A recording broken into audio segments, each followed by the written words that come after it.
you're probably not recovering well enough. This is an absolutely essential part of getting stronger, bigger, and fitter, but nearly everyone overlooks it and they focus just on the training and maybe the nutrition. We all know that if you maxed out every day, your performance would start to drop off pretty quickly and you might end up getting injured. That's because you built up a lot of fatigue and you haven't had time to recover. And this happens to a smaller extent every time you train. The training session is a stress that causes some fatigue and stimulates some adaptations in the body. With each training session, you dig yourself into a bit of a recovery hole, and with time and sleep and food, you climb out of that hole and you return back to baseline. And this is how we can define recovery. It's the process of returning to the initial state that you were in before training or competition, physically and psychologically. So let's use an example. If you hit a 1 rep max of 100 kilograms or 225 pounds on bench one day, and the next day you tried to max out again and hit the same weight, but you're unable to hit that same weight, that means you weren't well recovered enough from the previous day. There was some fatigue present from that hard attempt yesterday that prevented you from matching your previous performance. You hadn't left enough time for recovery. If you try again a few days later, you'll be better recovered and you might end up hitting the same weight again. If you surpass that 100 kilos and get 102.5, or you go from 225 to 230 pounds, that means that an adaptation has likely taken place. You didn't just recover to baseline, you pushed a little bit beyond baseline and got a little bit stronger. And this is called the stress-recovery-adaptation cycle. You hit a training session, which is stress. This creates some fatigue and stimulates certain pathways in your muscles and your nervous system to create adaptations. After a bit of time, your body recovers from that session and maybe you push a little bit beyond your previous baseline, and that's called supercompensation. And at that point, you're in the perfect position to train again. On the other hand, if you hit a training session, which is a big stress, and then you do it again the next day, you almost certainly hadn't recovered up to baseline yet, so you dig yourself deeper into that recovery hole. Fatigue is too high and your performance will suffer. You'll most likely perform worse than your previous session. But if you wait long enough and you allow yourself to recover, you'll at least return to baseline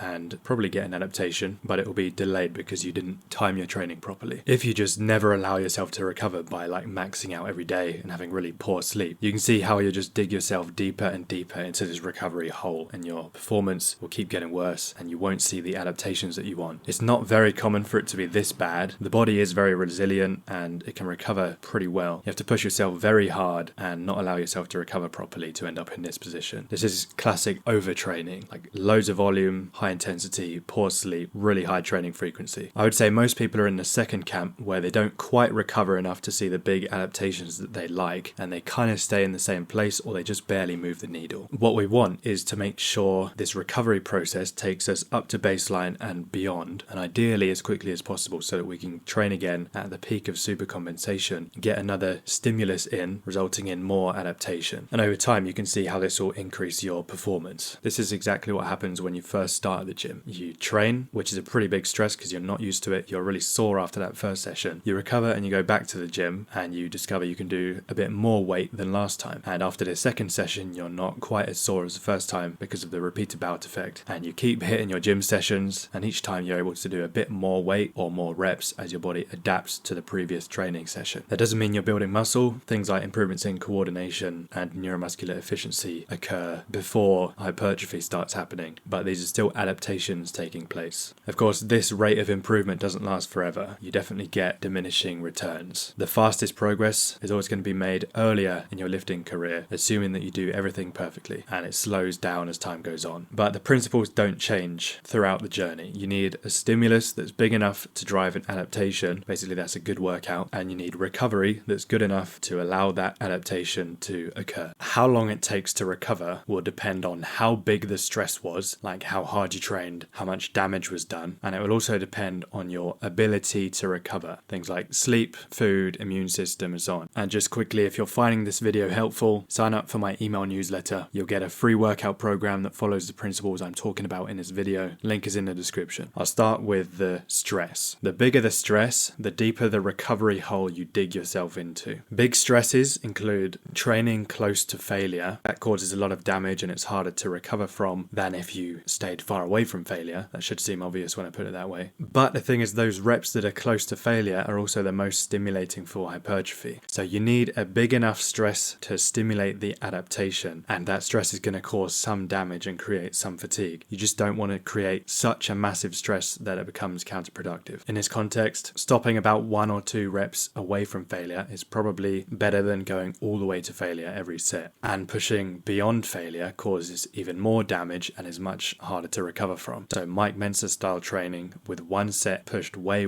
beyond failure obviously causes insane amounts of muscle damage and fatigue, which is why you need like 7 days to fully recover from it. But some guys obviously see good results from this kind of training because at least they give themselves time to recover. If you did a high intensity training workout every day, you would not see the same results. Another big stress is training a muscle at longer lengths. This causes more fatigue. So keep in mind that lengthened partials will cause more fatigue and be harder to recover from compared to full range of motion. And even full range of motion is going to be harder to recover from than shortened partials. Basically, there's a big metabolic cost to activating the muscle at long lengths. But we know it's probably best to just do full range of motion in most cases. Another big stress is long contraction durations, like super slow eccentrics or very long time under tension. If you compare 6-second eccentrics to 2-second eccentrics, the 6-second one causes higher levels of blood lactate and creatine kinase, which are measures of metabolic stress and muscle damage, and those would suggest higher fatigue and bigger recovery cost. And yeah, long time under tension means you're not able to perform as many reps. There is some evidence that longer eccentrics, like 4 seconds or so, cause more muscle growth than shorter ones, but the research is pretty conflicting. My recommendation would just be to control the eccentric, don't just let it drop, but it probably doesn't need to be longer than like 3 or 4 seconds. Depends on the exercise, but most of my eccentrics are probably like 2 or 3 seconds long, and I think this will be fine for most cases. Another big stress is very long set durations, like when you're doing high reps with light weight. And I know that probably sounds counterintuitive because most of us probably think that big heavy weights are more fatiguing and they're harder to recover from. But longer sets with lighter weight actually impair recovery more than shorter sets with heavy weights, and there's lots of research to support that. Maybe psychologically the heavy weights are more kind of demanding and it feels harder, but remember the definition of recovery that we're talking about, which is returning to the initial state. So I'll give you an example to put this into context. If you tested your 1 rep max on Monday and after that you did 3 sets of 5 to failure, which would require quite heavy weights, or 3 sets of 30 to failure, which obviously would require lighter weights, it takes longer for you to match that previous 1 rep max performance after doing the sets of 30 to failure, because those long sets with high reps and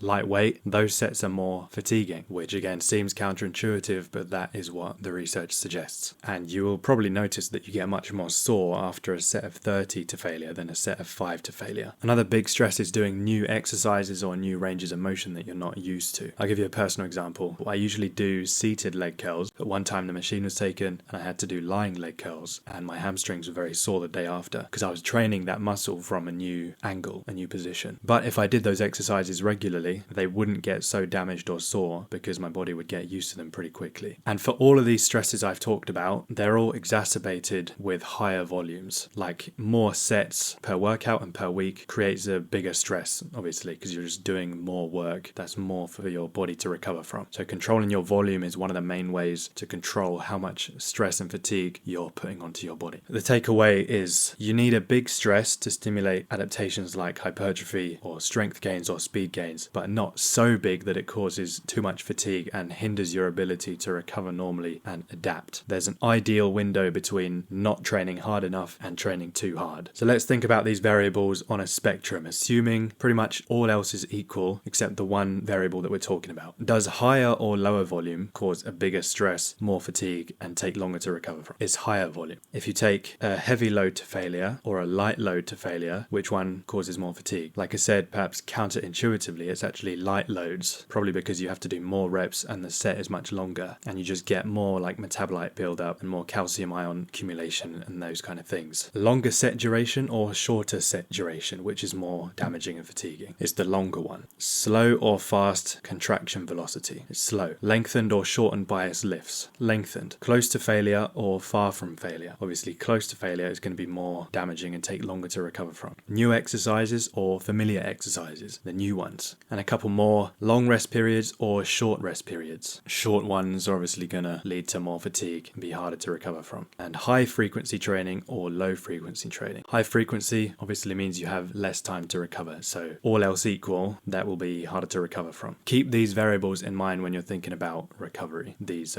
stresses, the size of your stress. So basically Basically, the stuff I've just mentioned is properly managing your programming. It's the stuff you do in your training. And the other half of this equation is how well you're able to recover from those training sessions. So let's think about what could affect this. First is your training experience. And this might be surprising, but beyond the first couple of sessions, beginners actually recover faster than more advanced trainees because they're experiencing less absolute stress and damage. More advanced lifters are able to lift heavier, they can recruit higher threshold motor units and push themselves much further so they can cause more damage to themselves and require more focus on recovery. Let me give you an example. Who do you think is going to recover faster? A beginner doing 20 reps of squats with their max of 40 kilos or an advanced athlete doing 20 reps of squats with their max of 140 kilos? Obviously, the beginner is experiencing less total stress and will recover a bit faster, and the other guy might struggle to walk for a week. Another factor is your cardiovascular fitness. If you have a pretty good cardiovascular system, you'll be able to remove metabolites quicker, you can improve blood flow and nutrient delivery, and you'll have better recovery in between sets and in between sessions. So that's a pretty good reason to train conditioning. Another interesting factor is your muscle fiber types. Fast twitch fibers generate more force and they're much more fatigable, so they take longer to recover. And slow twitch fibers generate less force and they're built for repeated low intensity contractions. They're really fatigue resistant. I have some videos about fiber types if you're interested in that. I'll put an image on screen of most of the major muscles and their average fiber type percentages. So you may want to consider fiber type in how long you give each muscle to recover. So basically your training frequency for that muscle. Fast twitch muscles like the triceps and the rectus femoris will probably need a little bit longer to recover, and then slow twitch muscles like the soleus and the biceps femoris can be trained slightly more often. I think in practice this is probably overcomplicating things a bit. If you just train each muscle 2 or 3 times a week or every 2 or 3 days, that'll be fine for most of them. If you're someone who's very slow twitch dominant, as in you have a higher overall proportion of slow twitch fibers, then you can probably recover a little bit faster than someone who's very fast twitch dominant. Most people are about an even mix of the two. And on a similar note, smaller muscles are generally easier to contract very hard. They have higher levels of voluntary activation compared to big muscles, and this leads to more muscle damage. So smaller muscles tend to recover more slowly. Again, in practice, it's probably overcomplicating things in my opinion. Just training a muscle 2 or 3 times a week will be fine. Your hormonal environment is another thing that can have an impact on your recovery. If you have higher testosterone, higher growth hormone, and lots of IGF-1, you're going to recover better. Those are probably the most important hormones for recovery. If you have chronically high cortisol or low testosterone, you'll recover more slowly and your muscles are going to break down more. If these are things that you're interested in optimizing, I have a testosterone optimization guide where I give the best strategies for optimizing testosterone, cortisol, and other hormones like estrogen, prolactin, and so on. I'll have the link below. Perhaps the most obvious factor in recovery is your sleep. Obviously, this is essential. Most of the recovery and the repair processes happen during sleep, especially deep, slow wave sleep. Good luck recovering properly if you're getting like 4 hours of sleep a night. You have to make sleep a priority in your life if you're serious about improving your performance and building muscle. Don't just dismiss it as a waste of time. I've talked about how to improve your sleep a million times before, but the basics are wake up and go to bed at the same time every day, including weekends. Sleep about 7 to 9 hours per night. Watch the sunrise and the sunset and go outside a few times during the day. Don't use bright or blue lights after sunset. Dim the lights and use blue light blockers instead. Don't eat a big meal or exercise within 2 or 3 hours of bed. Generally just chill before bed, like lower stress, de-stimulate, get ready for sleep. And in your bedroom, it should be cold, dark, and silent for the best sleep quality. Another thing that will affect your recovery is stress. If you're constantly in fight or flight mode, that can delay your recovery. If cortisol is chronically elevated, that can oppose testosterone, promote muscle breakdown, and cause sleep problems, and suppress the immune system. And all of that is bad for recovery. So your stress needs to be managed effectively. You want to be in a pretty good mental state, not stressed all the time. Another one of the most important factors is diet. If you're not getting enough calories or protein, you're going to really struggle to recover and make progress. After exercise, your glycogen stores get depleted, so you need to refill them with some carbs.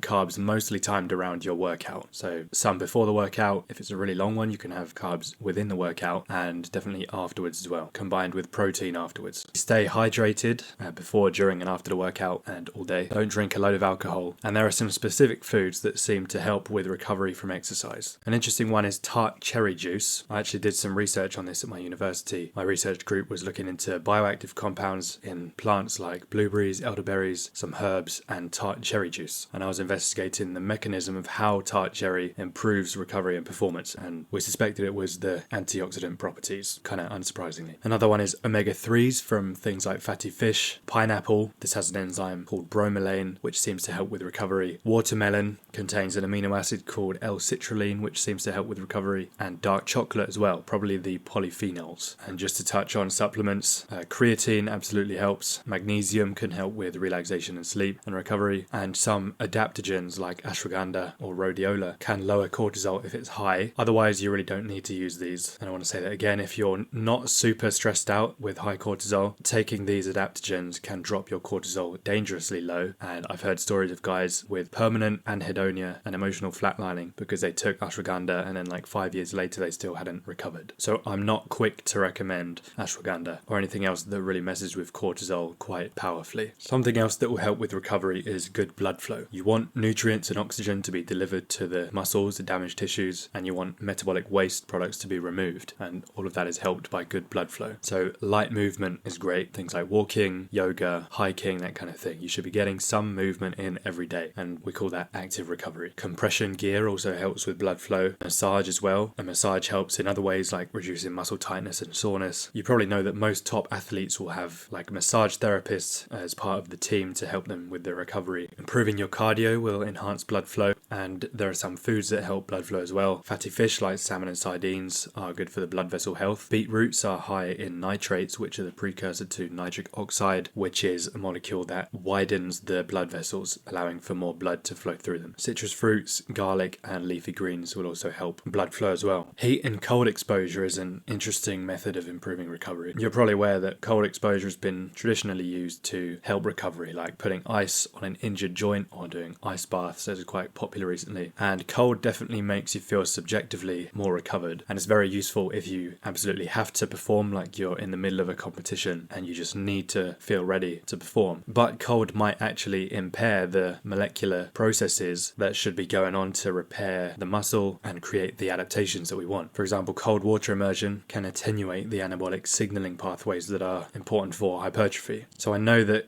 ice baths and cold showers looks cool and it feels badass, but in terms of hypertrophy, it might actually be holding you back. Heat exposure is probably more beneficial for producing the physiological adaptations we want, while cold exposure is good for short-term relief and subjective recovery. HSP70 is a protein that facilitates muscle regeneration and recovery, and this heat shock protein can be induced by heat exposure like sauna. Heat stress can actually stimulate mTOR and other hypertrophy-related signaling pathways. Heat enhances blood flow by causing widening of the blood vessels, and that's good, like I mentioned earlier, for nutrient and oxygen delivery and removing waste products. And heat therapy can reduce muscle soreness, so potentially similar subjective benefits to cold exposure in that regard. Moving on from that, your daily activity is going to affect your recovery ability. If you work in construction, for example, a very physical job, you're probably going to have a harder time recovering from a tough training session compared to someone in a less active job. Obviously, working a physical job will make you fitter, so you're kind of more able to handle more physical work, but at the same time, it does take its toll on your body. Obviously, I'm not going to tell you to change your job, but if you have a very physical job, you'll have to focus on other areas of recovery, like making sure you're eating enough calories and protein, getting really good sleep, lowering stress, and maybe things like sauna and massage. The immune system is essential in recovery. Inflammation is a crucial part of the repair and recovery process. It allows immune cells to get into the damaged tissues and remove the waste and start setting off the healing and repair processes. Like I mentioned with cold exposure, you actually don't want to reduce the short-term inflammation that you get, like after exercise, with anti-inflammatory drugs or cold exposure. Inflammation is a necessary part of the healing process. It's just bad when it's chronic and out of control. And the most common way that happens is when you have a bad diet, you don't exercise, you smoke or drink a lot, you're obese, very stressed, and you have poor sleep. So if you take care of those things, your inflammation, your immune system is probably going to be pretty good. So that was a load of information, and just to summarize those, my basic advice for enhancing your recovery: have a good cardiovascular system by doing some conditioning training, get good sleep, have a good hormonal environment like testosterone, growth hormone, IGF-1, lower stress, have a healthy diet, ensure you have good blood flow, move daily, like some active recovery every day, some walking, sauna and massage can be good things to add in, and you want a solid immune system. All of those are the most important things to remember. If you take nothing else from this video, remember these things for enhancing your recovery. They'll probably get you at least 80% of your results, along with a properly managed training program. And there are some more obscure things that people use to enhance their recovery. recovery, stuff that's not quite so well researched, but arguably more interesting and exciting than the core stuff. And these are probably the hacks that many of you are here to learn about. If you've got the basics locked in and you want to go even further, then you might want to try some of these strategies out. And I'd also like to hear in the comments if you have any recovery methods that you personally swear by. Let me know below. Red light therapy is the first one, also known as photobiomodulation. This uses near infrared and red wavelengths of light which penetrate the skin and are absorbed by the mitochondria, and this is meant to increase ATP production, reduce oxidative stress, and stimulate growth factors. There are some studies on this showing that it can slightly decrease the strength loss that you get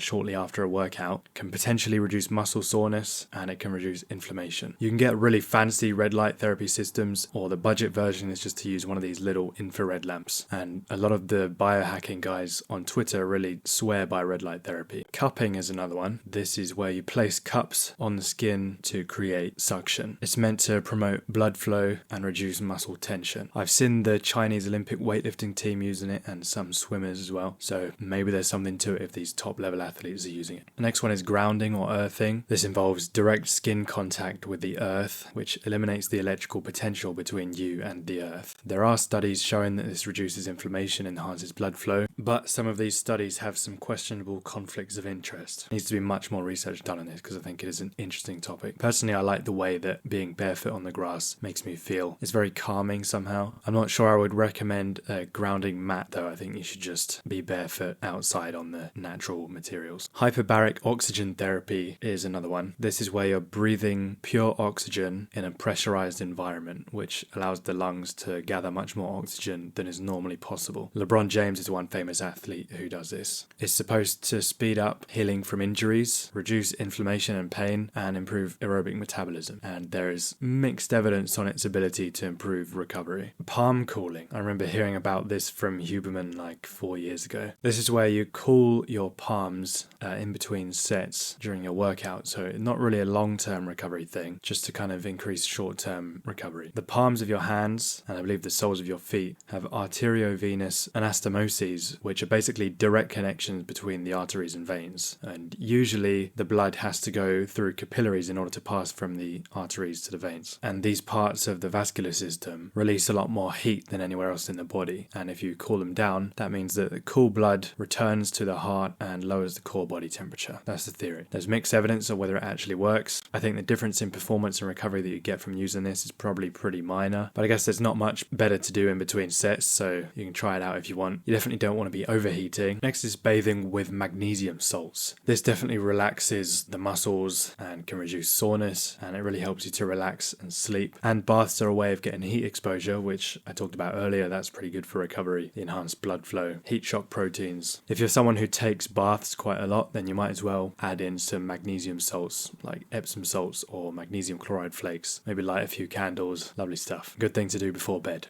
Taurine is an amino acid that can potentially reduce muscle damage and soreness, reduce inflammation, and enhance glycogen repletion after a workout. And a lot of people really like this as a supplement. It does a lot of things, a lot of benefits in the body. And lastly, some peptides. BPC 157 is kind of the king of recovery and healing peptides. It's nicknamed the Wolverine peptide because it's so good for healing. It's isolated from human gastric juice, and it works by several potential mechanisms not really fully understood yet. It can enhance the repair of muscle injuries. Seems to be especially good for tendon healing and growth. It's also used by lots of people to repair the gut barrier, and some people report hair growth when they're using it, like hair on your head, facial hair, body hair, all kinds. And there's a reason that athletes in competitions are banned from using BPC 157 because it's pretty powerful. And the other one is MK677 or ibutamorin, and this is a peptide that stimulates the release of growth hormone. And if you watch my recent video, you know that growth hormone and downstream of that IGF-1 are very important for recovery and healing. So it basically has similar effects to growth hormone and IGF-1, especially enhancing your sleep and repairing tissues. It'll also make you extremely hungry because it works by binding to the ghrelin receptor, and ghrelin is the hunger hormone. So it's a good one if you need to bulk and you don't have much of an appetite. If you take this, you'll be eating everything in sight. There can be some very unpleasant side effects though, like increased anxiety and fear, numbness, muscle pain, increased prolactin, which can cause gyno in some people, short-term insulin resistance, and swelling. So I'm not gonna recommend using either of these peptides, but just want to inform you of them. That's everything I've got for today. Let's do a mega summary of everything I've talked about in this video. You need to get the right balance between stimulus and fatigue. So don't go crazy with the lengthened partials. Stay a little bit away from failure. Don't push like all the way to failure and beyond every time. Don't do super high volume. Don't do super high rep sets. Like 5 to 15 reps will be perfect. And use fairly long rest periods. Now, to enhance your ability to recover, sleep well obviously, train your cardiovascular system, have a good hormonal balance, lower stress. Very importantly, eat enough calories and protein and all your micronutrients. Supplement creatine, move daily, so active recovery, walking, some light exercise, and consider using the sauna and getting some massages. And potentially try out red light therapy, grounding, and magnesium baths. Those are my recommendations. Thank you for watching. If you want more like this, subscribe to my channel and sign up to my free newsletter where I send super valuable emails about subjects like this every week. Link is in the description, and I'll see you in the next video.